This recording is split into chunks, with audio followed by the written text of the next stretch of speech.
In a small town called Elderville, there stood a modest little cafe named Morning Brew. The cafe was tucked away on the corner of Main Street, with wooden walls and large glass windows that had grown a bit foggy over time. Its owner was a young woman named Lena. She was 32 years old. Since the passing of her husband 5 years ago, Lena had been running the cafe all by herself. Each morning, she would rise early, knead the dough for fresh bread, brew the coffee, and open the cafe doors promptly at 7. But Morning Brew was never a bustling place. The regular customers were just a few locals. There was Mr. Joe, who owned the bookstore down the street. There was Mrs. Martha, a florist whose shop was just around the corner. From time to time, a traveler would stop by to warm themselves during the long, cold winter months. Lena never complained, though her earnings were just enough to get by. She carried on with a smile. To her, this cafe was like a second home, a place where anyone could find warmth and comfort, even if only through a single cup of hot coffee. What Lena did not know was that on this very day, a chance encounter would soon change her life forever. That evening, the town was wrapped in a heavy snowfall. The streets were quiet, blanketed in white. The few cars that passed left trails of tire marks in the snow. Inside Morning Brew, Lena stood behind the counter, wiping the wooden surface, while a soft tune played from the old radio. It was nearly closing time. She looked out the window. No one was on the street. Just as she was about to turn off the lights, the door creaked open. A gust of icy wind swept in, along with a tall, frail man wearing a tattered military jacket. His boots were worn, his beard unkempt, and his eyes carried the weight of many years. He stood near the door for a moment, unsure if he should come in further. Lena noticed how his hands trembled from the cold. "Come in, sir," Lena called out gently. "It's warm here." The man nodded and stepped inside slowly. He chose a corner table, his movements sluggish from exhaustion. When Lena approached, he asked in a hoarse voice, "Could I just have some hot water, please?" Lena looked at him carefully. The patches on his jacket revealed that he was a veteran. Without saying another word, she went to the kitchen. Moments later, she returned with a steaming bowl of soup, a slice of warm bread, and a fresh cup of coffee. She placed them in front of him. "Please, it's on the house," she said with a kind smile. The man stared at the food, stunned. His lips quivered slightly. I can't pay for this," he whispered, pulling out a few coins from his pocket. Lena shook her head softly. "You don't need to. You've done more for this country than I ever could. Please eat." For a long moment, the man said nothing. Then, with tears welling in his eyes, he picked up a spoon and began to eat slowly. As the cafe grew quieter, Lena sat with him. They talked. The man introduced himself as George. He shared how life had been hard since returning from service. He had no family left, no home to go to. Most days, he wandered the streets, surviving on scraps. Lena listened with compassion, her heart aching for this man who had given so much, yet now had so little.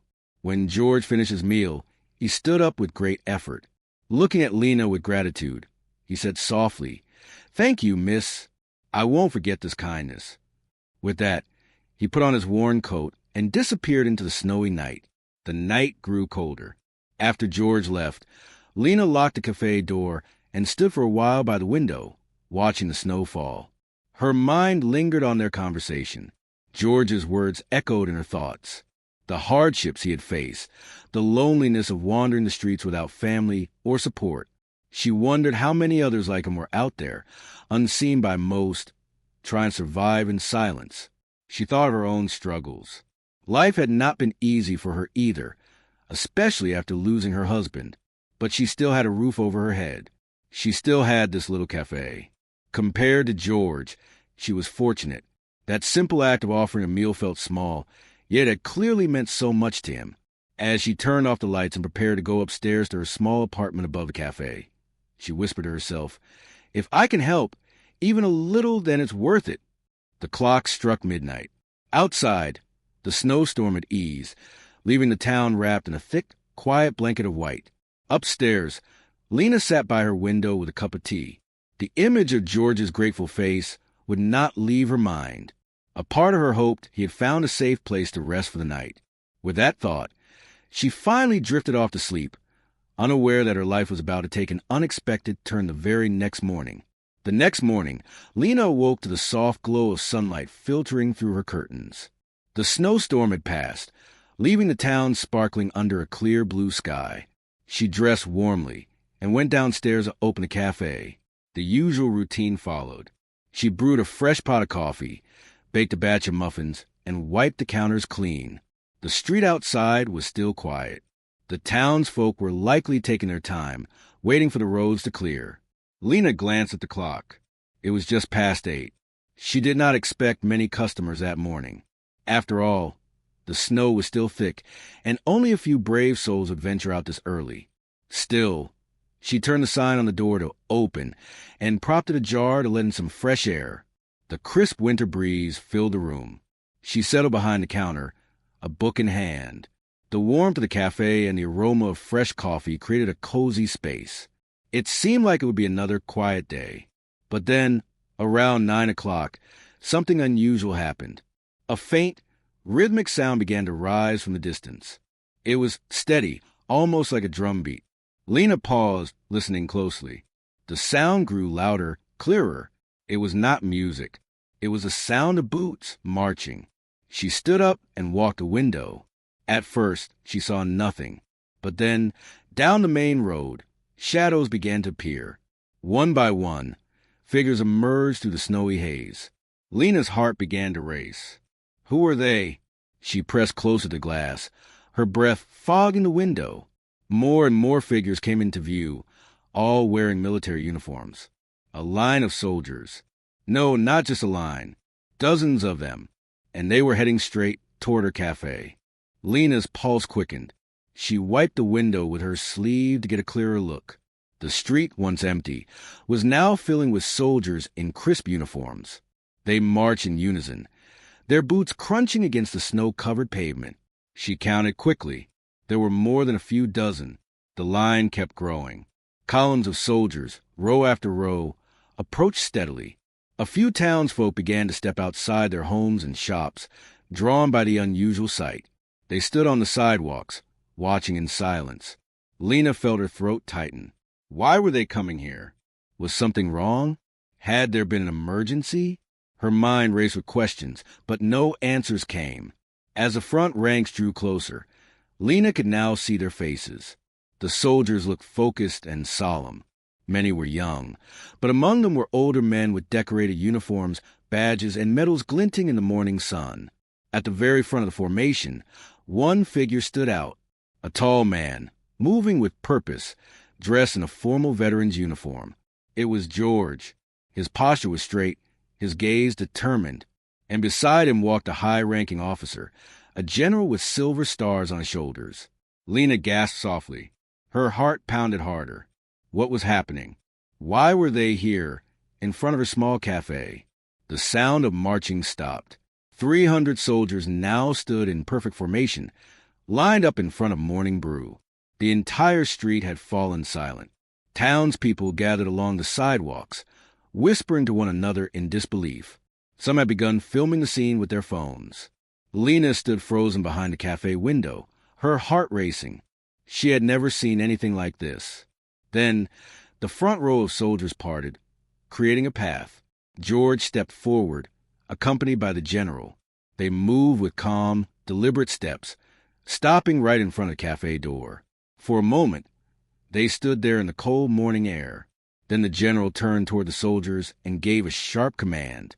In one swift motion, the entire company of soldiers raised their right hands and saluted in unison. The sound of hundreds of gloved hands moving as one filled the air. The sight took Lena's breath away. From the other side of the glass, she stared wide-eyed, unable to move. Then the general lowered his hand and faced the cafe. With a nod to George, he stepped forward and opened the door. The small bell above the entrance chimed softly. Lena stood behind the counter, still unsure what to do. The general removed his hat respectfully and spoke in a firm yet warm voice. Miss Lena, he began, I am General Robert Hayes. I speak on behalf of these soldiers and the entire veterans community. Lena swallowed, her voice caught in her throat. The general continued. Yesterday, you showed a kindness that did not go unnoticed. You honored one of our own when no one else did. For that, we are here today, to honor you. Lena's hands trembled. The room seemed to spin. She looked past the general, through the open door. There they were, 300 soldiers, standing in perfect silence, facing her small cafe. In the front row, George stood proudly, his eyes filled with gratitude. For a moment, Lena could not speak. Her breath caught in her chest. The weight of what was happening finally began to sink in. The general gave her a gentle smile, then turned and faced the soldiers once more. With a strong, clear voice, he called out, "Company, present arms!" In perfect unison, the soldiers raised their hands in sharp salute, holding it steady toward the cafe. Lena's eyes welled with tears. She had never imagined that a simple act of kindness, offering a warm meal to a weary veteran, would lead to this. The townspeople watching from the sidewalks grew silent, some wiping tears from their own eyes. The general turned back to Lena. "We wanted to show you," he said softly, "that small kindness can mean everything. You reminded us that honor and compassion still exist in this world." George then stepped forward, removing his hat. He looked directly at Lena. "Miss Lena," he said, his voice steady, "you gave me more than food. You gave me dignity. You saw me when so many others looked away. And for that, I wanted my brothers and sisters to stand with me here today to thank you." Lena could no longer hold back her tears. They streamed down her cheeks as she placed a hand over her heart. The general gave another command. "Company, order arms." The soldiers lowered their salutes in unison. Then they stood at ease, many smiling warmly toward the cafe. Lena stepped forward slowly, her legs trembling. She opened the door wider, stepping out onto the small front porch of the cafe. With a shaking voice, she spoke. I don't know what to say. You are the ones who deserve thanks. All of you, you've done so much for us, for this country." A soft wave of nods rippled through the ranks of soldiers. And in that moment, beneath the clear blue sky, surrounded by 300 soldiers and dozens of townsfolk, Lena felt something she had not felt in a very long time. Hope. As Lena stood on the porch, the crowd of soldiers and townspeople remained still, as if the entire town were holding its breath. Then, the general stepped forward once more, reaching into his coat. He pulled out a small velvet box and opened it. Inside was a gleaming medal. "This," the general said, "is the Medal of Honor for Civilian Service. It is rarely given. But today, we present it to you, Miss Lena, for your compassion, your humanity, and your example to us all." Lena gasped softly, her hands covering her mouth. George took the medal gently and pinned it to her apron with great care. When he finished, he straightened up and gave her a proud salute. The entire crowd of soldiers followed. 300 soldiers saluted once more, this time for her. The townsfolk burst into applause. Some wept openly. Cameras flashed. A local news crew, who had arrived after hearing the commotion, began recording. Lena, through her tears, managed a smile. George leaned in and whispered, "You'll always have friends among us now, and I think your cafe might be getting a bit busier." At that, a wave of soft laughter rippled through the soldiers. The general nodded. "Indeed, you inspired us all, Miss Lena." Then, in an orderly fashion, the soldiers began to break formation. But something remarkable happened. Instead of leaving, they lined up one by one outside the cafe, not for ceremony, but to order coffee, soup, and bread. Word had already spread. The cafe that showed kindness to one of their own had now become a place of honor. The line of soldiers stretched down the street. Townsfolk watched in amazement as the once quiet cafe bustled with life. Lena hurried back inside, her heart pounding with joy and disbelief. She tied her apron tighter and fired up the coffee machines. The aroma of freshly brewed coffee soon filled the air. As the first soldier stepped inside, they greeted her warmly, each one offering a handshake or a few words of thanks. Some placed small donations on the counter, far more than the price of a simple cup of coffee. Others left notes of appreciation. George stood nearby, helping to carry trays, pouring coffee, and clearing tables. His proud smile never left his face. Within the hour, the cafe was filled to capacity. Soldiers sat at every table, laughter and conversation echoing through the room. The small television crew filmed the scene, broadcasting it live across the region. Online, the story began to spread.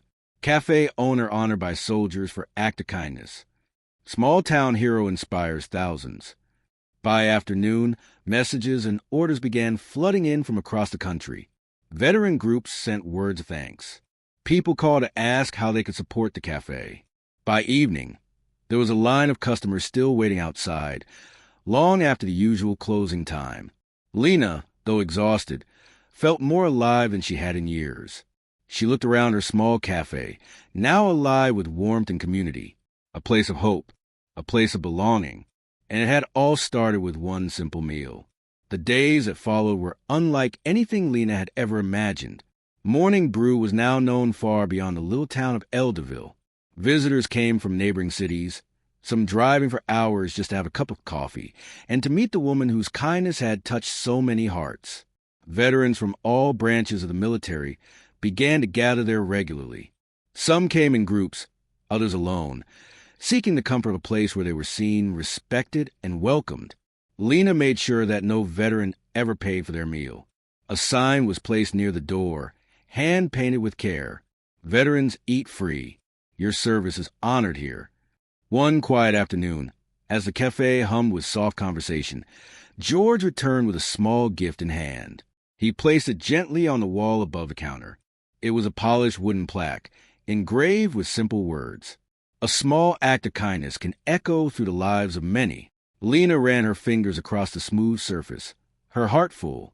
Each morning now, as she unlocked the door of the cafe, she would look at that plaque and smile, not because of fame or attention, but because she knew that in this little corner of the world, kindness had created something lasting, something that would continue to grow.